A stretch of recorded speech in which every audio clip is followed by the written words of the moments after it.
नमस्कार, welcome to its third part. तो अब तक हमने समझा कि इंडिया को फॉरेन इन्वेस्टमेंट की जरूरत क्यों है, ग्लोबल इन्वेस्टर्स किस बात को सबसे ज्यादा इंपॉर्टेंस देते हैं और रूल्स वर्सेस डिस्क्रिशन के डिबेट इतने इंपॉर्टेंट क्यों है। लेकिन अब एक और इंटरेस्टिंग कॉन्सेप्ट समझते हैं, क्या सिर्फ अनसर्टेनिटी की वजह से किसी देश को महंगा इन्वेस्टमेंट मिल सकता है? सुनते ही थोड़ा अजीब लगता है, लेकिन फाइनेंस की दुनिया में ये बिल्कुल पॉसिबल है। चलिए समझते हैं कैसे। एक सिंपल सिचुएशन इमेजिन कीजिए, दुनिया में दो कंट्रीज हैं। दोनों कंट्रीज लगभग सेम रिटर्न ऑफर कर रही हैं। दोनों की इकोनॉमी भी अच्छी परफॉर्म कर रही है, लेकिन एक डिफरेंस है। पहली कंट्री के रूल्स बहुत क्लियर और स्टेबल हैं। दूसरी कंट्री में पॉलिसीज कभी भी बदल सकती हैं।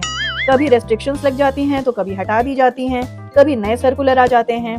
अब अगर आप इन्वेस्टर होते तो किस कंट्री में इन्वेस्ट करना पसंद करते? ज्यादा लोग पहली कंट्री को चूज करेंगे। अगर किसी वजह से दूसरी कंट्री में इन्वेस्ट करना ही पड़े तो आप एक कंडीशन रखेंगे, मुझे एक्स्ट्रा रिटर्न चाहिए। क्यों? क्योंकि आप एक्स्ट्रा अनसर्टेनिटी ले रहे हैं। फाइनेंस के लैंग्वेज में इसी एडिशनल एक्सपेक्टेड रिटर्न को रेगुलेटरी रिस्क प्रीमियम कहा जाता है। यानी जितना ज्यादा पॉलिसी का रिस्क होगा उतना ही ज्यादा रिटर्न इन्वेस्टर डिमांड कर सकता है। और जब इन्वेस्टर हायर रिटर्न डिमांड करता है तो कंपनीज के लिए कैपिटल रेज करना महंगा हो सकता है, प्रोजेक्ट्स की कॉस्ट बढ़ सकती है, बॉन्ड यील्ड्स इंक्रीज हो सकती हैं, बिजनेस वैल्यूएशन इफेक्ट हो सकती है। मतलब सिर्फ अनसर्टेनिटी की भी एक इकोनॉमिक कॉस्ट होती है और इसीलिए इकोनॉमिस्ट कहते हैं प्रेडिक्टेबिलिटी भी एक इकोनॉमिक एसेट है। अब यहाँ एक बहुत इंपॉर्टेंट बैलेंस समझना जरूरी है। ऐसा बिल्कुल नहीं है कि इंडिया अननेसेसरली रेस्ट्रिक्शंस लगाता है। हर पॉलिसी के पीछे कुछ इकोनॉमिक रीजंस होते हैं।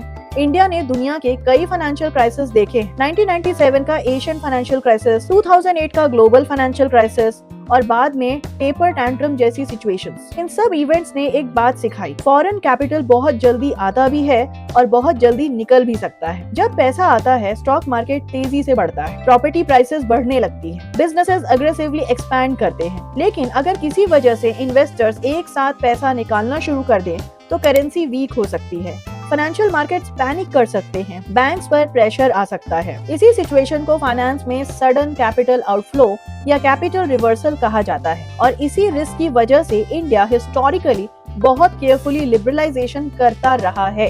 पहले स्टेबिलिटी, उसके बाद ग्रेजुअल रिफॉर्म्स। ये अप्रोच कई एक्सपर्ट्स के हिसाब से इंडिया की स्ट्रेंथ भी रही है। इसलिए डिबेट कभी भी ये नहीं है कि कंट्रोल हमेशा बुरा है और लिबरलाइजेशन हमेशा अच्छा है। रियल वर्ल्ड फाइनेंस इतना सिंपल नहीं होता।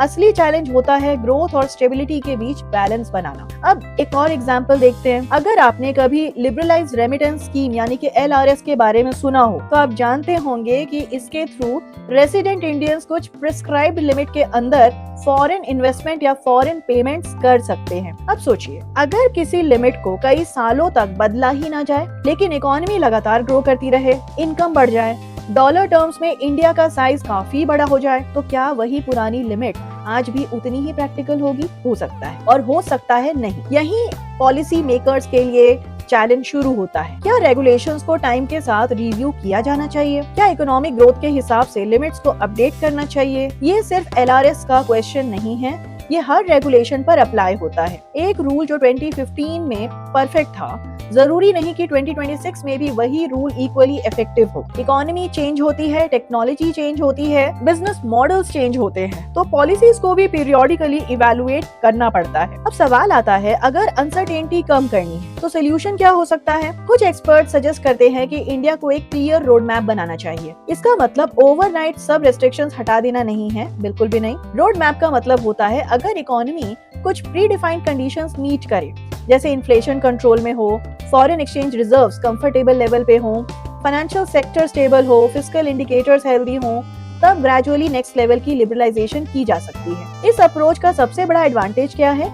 इन्वेस्टर को पहले से आइडिया होता है कि फ्यूचर में किस डायरेक्शन में पॉलिसीज जा सकती हैं, और जब फ्यूचर प्रेडिक्टेबल होता है तो कॉन्फिडेंस ऑटोमेटिकली बढ़ने लगता है। इसी के साथ कुछ एक्सपर्ट्स ये भी सजेस्ट करते हैं कि इमरजेंसी पावर्स तो रेगुलेटर के पास रहनी ही चाहिए, लेकिन इमरजेंसी रेस्ट्रिक्शंस के साथ कुछ बेसिक इन्फॉर्मेशन भी क्लियर होनी चाहिए। रेस्ट्रिक्शन किस वजह से लगाई गई, अप्रोक्सीमेट ड्यूरेशन क्या होगी और किस कंडीशन में उसे रिमूव किया जाएगा।